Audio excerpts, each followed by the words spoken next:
Buenos días, tardes o a cualquier hora en el que nos sintonicen jóvenes historiadores. Sean bienvenidos a la clase de historia y el día de hoy vamos a analizar el tema de restauración de la República y el Porfiriato. Como subtemas vamos a tener los gobiernos nacionales y su proyecto nacional, la paz porfiriana y la centralización del poder y la reorganización del erario público, el crecimiento económico y algunas intervenciones extranjeras. Anótame por favor el título, vas a ir copiando algunas ideas dentro de la presentación y recuerda que si tienes dudas me las dejas en Classroom para solucionarlas, ¿ok? Ahora vamos a pasar con nuestros aprendizajes esperados, que también me vas a anotar, y dice que vamos a analizar la multicausalidad del desarrollo económico en México y sus consecuencias sociales de finales del siglo XIX y principios del siglo XX, ¿ok?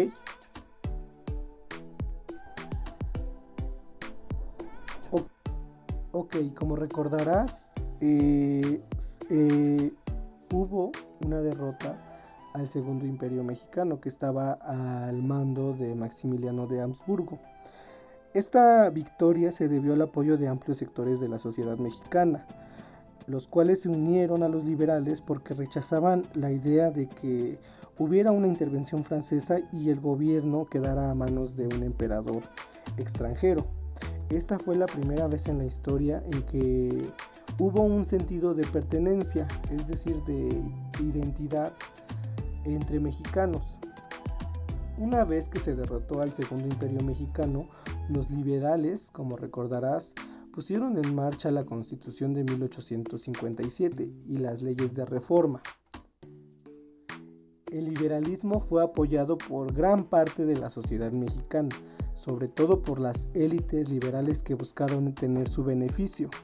Estas eran encabezadas principalmente por hacendados, quienes buscaban crecer sus propiedades y sus fortunas, los dueños de minas, industrias, etcétera, etcétera, etcétera.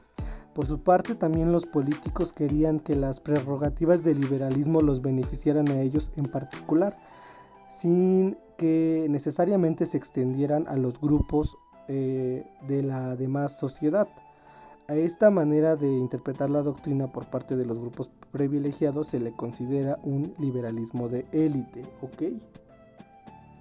Es decir, solo los grupos que tenían poder querían que lo que el liberalismo decía se aplicara en ellos, no en los demás sectores de la población. Qué injusto, ¿no? Fíjate cómo desde tiempos remotos hay mucha desigualdad. Ahora bien, en 1867 Juárez fue electo presidente constitucional y la Suprema Corte quedó conformada con nuevos miembros. Al fin el país tenía autoridades debidamente constituidas de acuerdo a la Constitución de 1857. Dentro de las principales acciones que Juárez tomó fue reducir el ejército, pues si bien persistían los grupos rebeldes afines a los conservadores en varios lugares del territorio nacional, el conflicto civil había terminado por fin. Por otro lado, también reanudó la construcción del ferrocarril que reunía a la Ciudad de México con Veracruz, que era el principal puerto del país, y en 1867 Juárez promulgó una ley de instrucción para fortalecer el sistema de escuelas públicas. Además, en 1868 entró la función la Escuela Nacional Preparatoria y en 1871 Juárez obtuvo la reelección para otro periodo presidencial, pese a la oposición de Sebastián Lerdo de Tejada y Porfirio Díaz, el popular general liberal. Este último no aceptó el resultado de los comicios y se rebeló contra el gobierno juarista. ¿Ok? Pese a que resultó vencido, su descontento perseveró y en otros lugares del país estallaron nuevos levantamientos, imagínate, entre ellos los de campesinos e indígenas que se oponían al despojo de sus tierras para restablecer el orden. Juárez creó una fuerza militar conocida como rurales, pero con estos se encontraban bajo el control de caudillos o gobernantes estatales. La consecuencia fue el debilitamiento del poder federal, ¿ok? Para 1872 Juárez estiró la pata, o sea que se murió, por lo que se quedó a cargo Sebastián Lerdo de Tejada, que aquí está, quien era presidente de la Suprema Corte de Justicia, y en noviembre de ese año ocupó ya la presidencia formalmente. Lerdo de Tejada, al llegar a la presidencia, profundizó en las reformas liberales, prohibió la práctica de cualquier ceremonia religiosa en lugares públicos, expulsó jesuitas y otras órdenes religiosas que ya no necesitaba porque teníamos leyes liberales, reinstaló la Cámara de Senadores que moderaría a los diputados y representaría a los estados en el gobierno federal.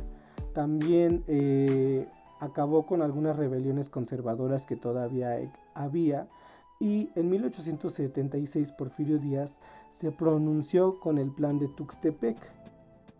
En este plan se menciona que Lerdo de Tejada no se podrá reelegir, por lo que debe dejar la presidencia para que alguien más la ocupe, que en este caso pues muy astutamente era Porfirio Díaz. Ok, fíjate cómo las cosas se transformaron cuando Benito Juárez llegó a la presidencia, y también cómo Lerdo de Tejada transformó algunas de las cosas o las modificó para beneficiar supuestamente al país. Ahora bien, la paz porfiriana y la centralización del poder, que es lo que vamos a ver ahora.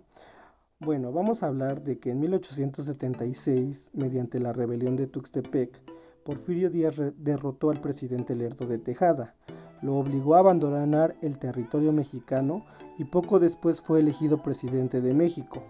Aunque se había rebelado contra la renovación en el poder de Lerdo de Tejada, él se reelegiría 7 veces, imagínate.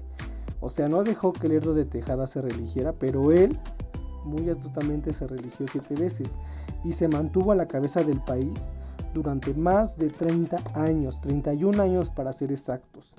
A este periodo de la historia se le conoce como el Porfiriato, pero espérame. En 1880 se dio el lugar a Manuel González, quien gobernó hasta 1884, o sea, nada más 4 añitos le duró el placer de ser presidente de México. Año en que después Díaz volvió a ocupar la silla presidencial para no dejarla hasta 1911.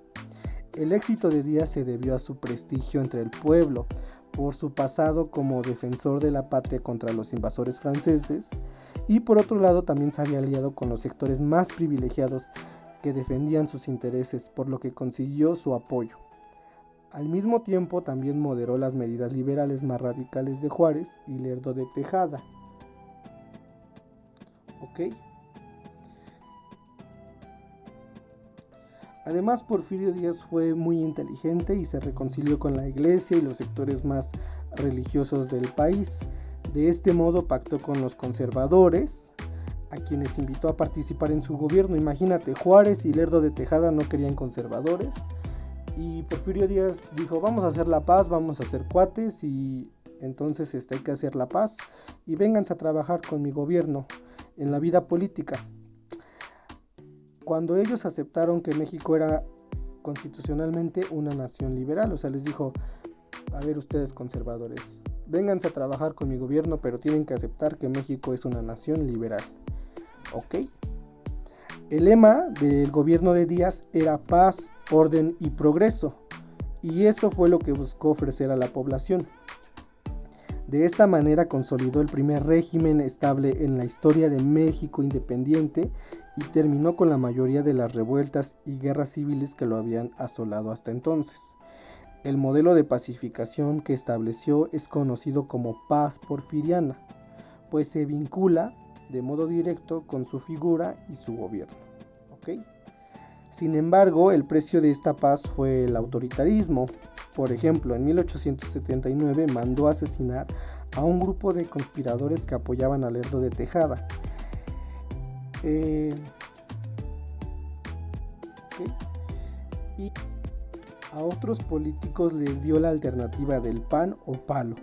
Es decir, si lo apoyaban y obedecían, recibían cargos públicos, puestos importantes y privilegiados. Si no lo apoyaban, pues estos eran reprimidos y sacados del mapa. ¿Ok? ¿Sí me explico? Asimismo, Sofocó a bandoleros, campesinos e indígenas rebeldes como,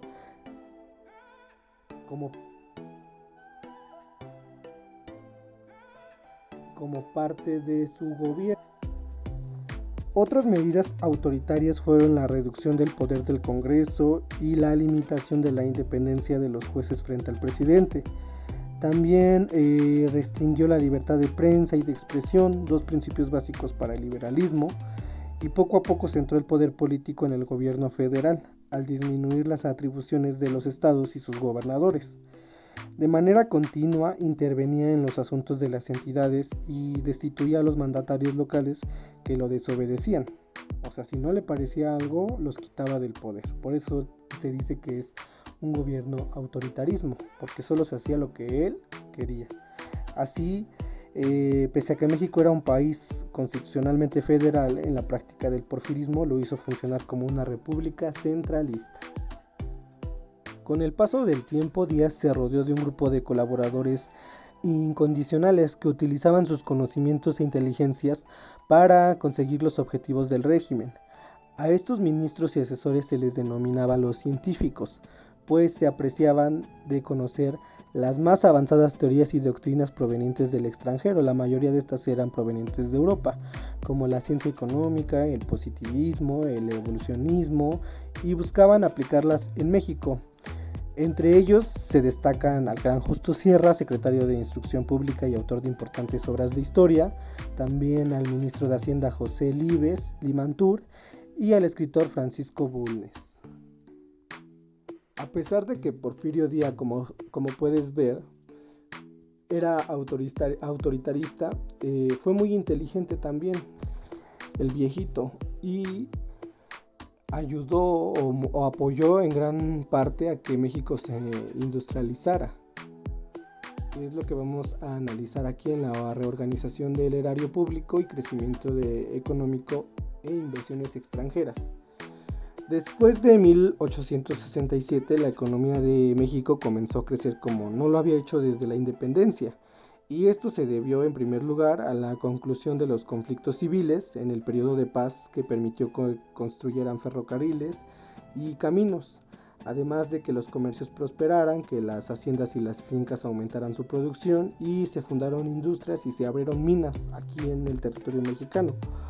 Otro elemento importante para el crecimiento económico fue la reorganización del erario público, es decir, de los impuestos recaudados por los gobiernos federales y estatales, así como los gastos que realizaban. A lo largo del siglo XIX, uno de los principales problemas para todos los gobiernos de México, sin importar la ideología que estos tenían, había sido la escasez de ingresos y la abundancia de gastos, sobre todo en los militares. Por consecuencia, el gobierno de Díaz buscó incrementar y centralizar esta recaudación y por otro lado también aumentó los impuestos que cobraban de manera directa al poder federal y eliminó los de los gobiernos estatales, como las alcabalas, que eran pagadas por aquellos comerciantes que hacían circular bienes por sus territorios.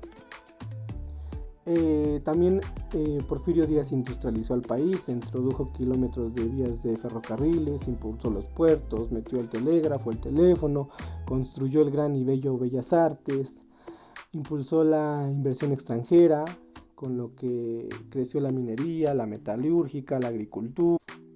Algunas naciones como Estados Unidos, Inglaterra, Francia y Alemania invirtieron dinero en México para que desarrollaran la minería, la industria y la metalúrgica, como lo mencioné.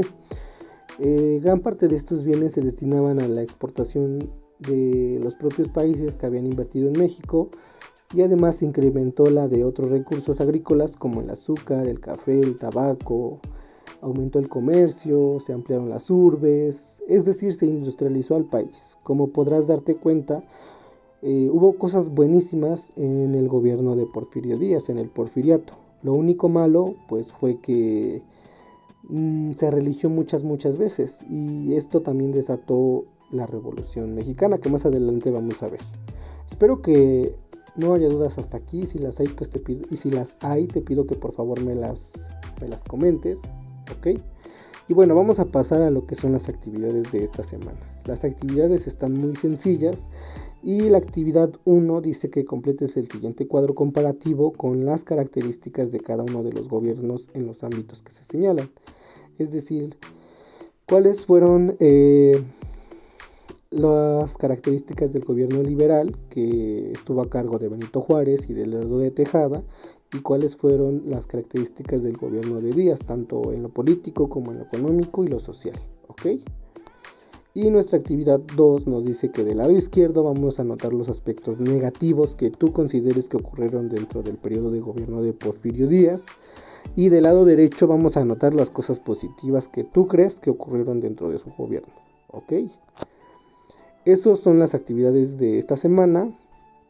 Te dejo la presentación, el video también, para que lo vuelvas a revisar.